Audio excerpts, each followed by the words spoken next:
केंद्र सरकार व मुख्यमंत्री देवेंद्र फडणवीस यांच्या नेतृत्वाखालील राज्य सरकारने मंडणगड सारख्या छोट्या नगरपंचायतला प्राधान्य देत अमृत 2.0 योजनेतून 42 कोटींच्या नळपाणी योजनेला मंजुरी देण्यात आल्याची माहिती खासदार सुनील तटकरे यांनी खेड येथे दिली। गेले काही वर्ष मंडणगड शहरातला पिण्याचा पाण्याचा प्रश्न अतिशय क्लिष्ट झाला होता आणि मंडणगडवासियांनी राष्ट्रवादी काँग्रेस पक्षाला सेवा करण्याची संधी दिल्यापासून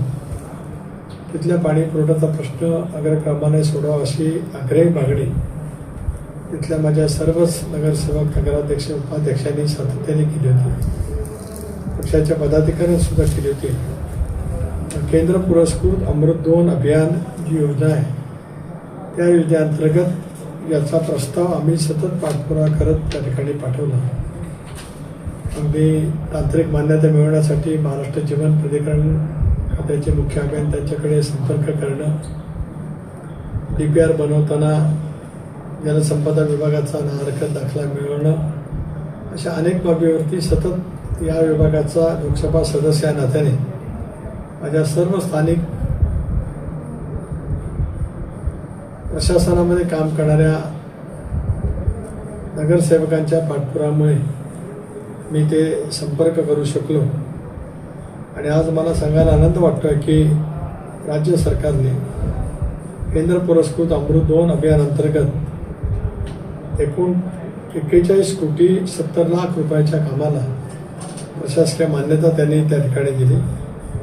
त्याबद्दल राज्याचे मुख्यमंत्री देवेंद्रजी फडणवीस, मुख्यमंत्री एकनाथराव शिंदे,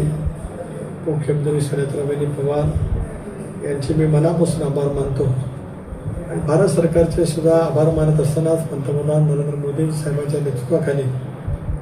देशभरातल्या विशेष करून राज्यातल्या माझ्या लोकसभा मतदारसंघातील ज्या क वर्ग नगरपालिका आहेत किंवा नगरपंचायती आहेत त्या ठिकाणचा वाढती लोकसंख्या, येणारी पर्यटनाच्या आधारित फ्लोटिंग पॉप्युलेशन या दृष्टिकोनातून अमृत 2 योजनेअंतर्गत आमचा हा प्रस्ताव त्यांनी त्या ठिकाणी मान्य केला।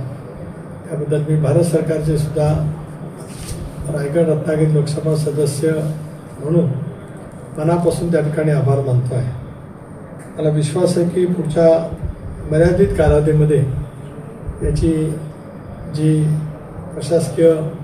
बाबी पूर्ण करायची आहे, निविदा मागवणं, निविदा स्वीकारणं आणि प्रत्यक्षात कामाला सुरुवात करणं ही बाब त्या ठिकाणी आम्ही नक्कीच करू। मी मुख्यमंत्री उपमुख्यमंत्री यांना विनंती करेन की या अत्यंत महत्त्वपूर्ण योजनेचा शुभारंभ करण्याच्या निमित्ताने